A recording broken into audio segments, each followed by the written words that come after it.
Good day to you, Jim Laird, joining you live from Grand Pacifica, Nicaragua. We had some rain last night about 2 in the morning. It was pretty impressive. Some pretty awesome lightning. I really enjoyed it. I wish it would have happened during the day so that I could actually sat out and watched it, but it was pretty impressive. I stepped outside, woke me up at one point. There was some pretty intense lightning and thunder, so it woke me up, so I went out and checked it out. This week, on our weekly lesson webinar is actually on Thursday at 10 a.m. Eastern. I'm going to be diving into the basics of pain. Obviously, I'm not a physical therapist or an MD or anything like that. But if I took, people with severe chronic pain that I can't help with exercise selection and lifestyle change, I obviously send off to a professional. But once you understand the basics of pain, how pain works, it's a little different than you think. It makes it a lot easier for you to deal with.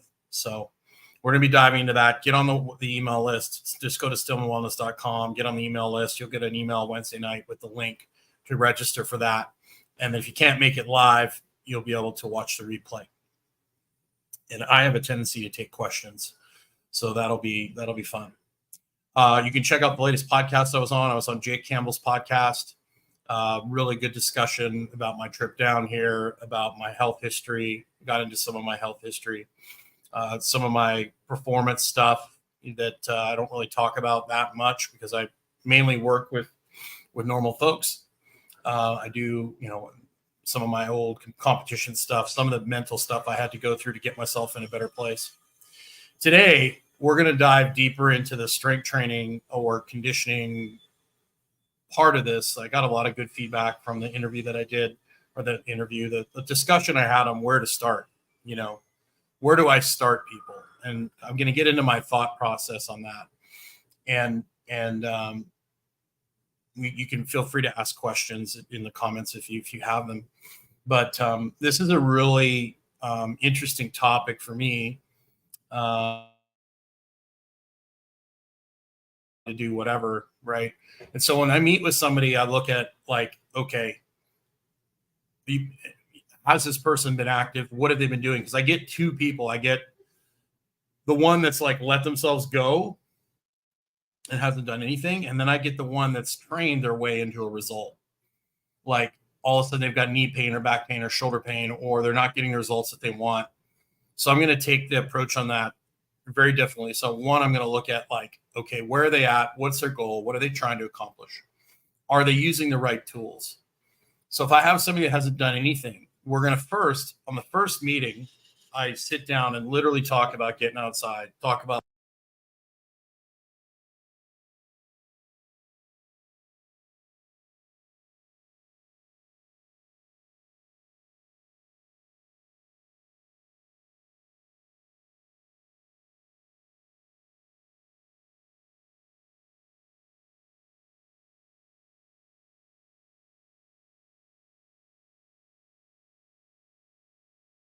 looks like I lost my internet connection there for a second. The beauties, the joys of being in a third world country. So we're working on alleviating that, but you can get frustrated, I guess, but there's not really much I can do about it. So I automatically go in and I start talking about lifestyle, because that's really the foundation of everything. Exercise is great, okay, but lifestyle is really, really the key. If somebody isn't sleeping, someone's working night shift and they're not taking care of themselves and they've got really bad habits, exercise might help, but you're building a castle or a house on sand. You're not building something on a strong foundation. I don't expect them to be perfect, but I expect them to start going in the right direction. So we talk about that. And then when I look at okay, what sports did you play as a youth? Is this person highly athletic or are they not? Okay. And then I look at the way they move, and we usually start with some really simple things like floor exercises, different exercises. And the whole point of these exercises that I'm giving them is to either restore movement variability, restore movement options, because a lot of their lifestyle has taken options away from them. That might be why they can't move in certain ways or do well in certain things. and I'm going to build work capacity. So we're going to be doing a lot of like warm-ups on the floor. We're going to be doing a lot of circuit type stuff. We're going to be introducing them to exercises that, like, I really like the box squat, for example. A lot of people don't like the box squat, but I like the box squat because it really allows people to control their descent. I'm really focused on getting their rib cage and their pelvis in a good position so they can squat in a different way down the road. There's something I do called a rope squat, where it gets people in a little bit of flexion because a lot of people are really extended. We do things like that during the warm-up. We'll do a lot of carries. We'll do sled pushing just to get people moving and see how they respond. The first 3 to 4 weeks is a lot of teaching. There's a lot of building capacity. And then after that, we start getting a little more specific. If I have somebody who's on the other end of the scale where they've basically trained themselves into a result, I look at what qualities have they overdeveloped. Maybe like, for example, I worked with an older guy. A lot of the older guys that I would train were guys that were meatheads their whole life, and now they can't move, right? So we're going to lift some weights. We're going to do it in a way that, I might do pull downs that are alternating pull downs. So they're getting their rib cage moving and shifting as opposed to just everything being, 2 arms at the same time. We might do some alternating presses. We're going to do some cross connects. Can they function in a way that isn't high threshold?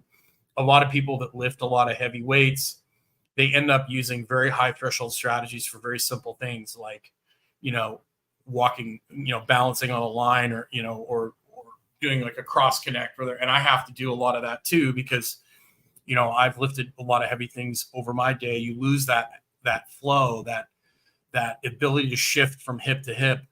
Everything kind of becomes locked in place to become really good at lifting heavy things. So with somebody like that, we're going to modify exercises. Maybe they can't, maybe they need to learn how to pull or deadlift in a different way or use a different type of deadlift. Maybe we need to adjust the way they do the lunges. We take a look at all of that stuff.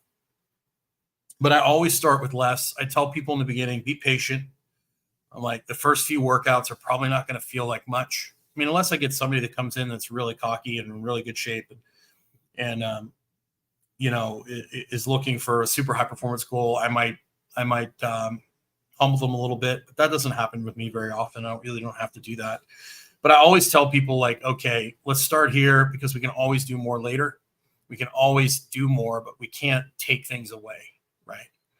So that's a big part of my approach, is laying the foundation, seeing where people are at, and then giving the appropriate exercises that put them in the position that's going to give them the most success. And I'm going to treat a wide, blocky person different than I treat a narrower person. A narrower person is going to be better at turning and rotating.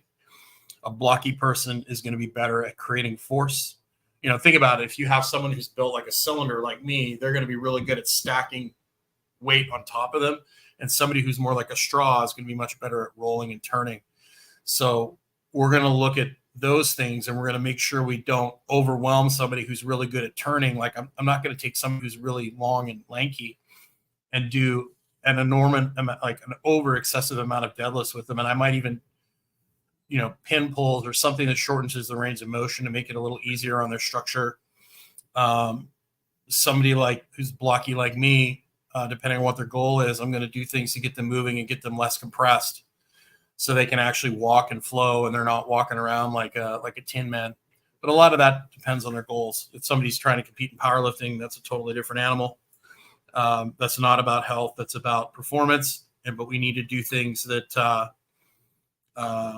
help them stay healthy. So that's a big part of it as well, is who's my client? Who am I working with? What am I trying to accomplish? How many days a week do they have to train? I want to make it so that I'm like most people to come into the gym 2 to 3 days a week. That way they're kind of hungry. They're definitely recovered. We can work hard and then they can rest and then they can go and do other things. They can have a social life. Very few people maintain going to the gym 5, 6, 7 days a week. That's why I really encourage people to be active. Play pickleball, go for walks, play ultimate frisbee, play frisbee golf, play golf, get outside with friends, because that establishes a lifestyle that's sustainable and that people are able to do over the long haul. Most people start off with goals that are way just too unsustainable. They, especially busy professionals and moms and people that are parents, they have to be able to do efficiency, and that's where full body workouts come in. That's where keeping things simple and really dialing in the lifestyle, because then you're not relying on the training to make up for your lifestyle inadequacies. Plus, if you're getting outside multiple times a day, you're eating good food, you're going to be a better parent, you're going to have more energy, you're going to feel better, you're going to be emotionally in a better place. All these things are just going to make you more resilient in general.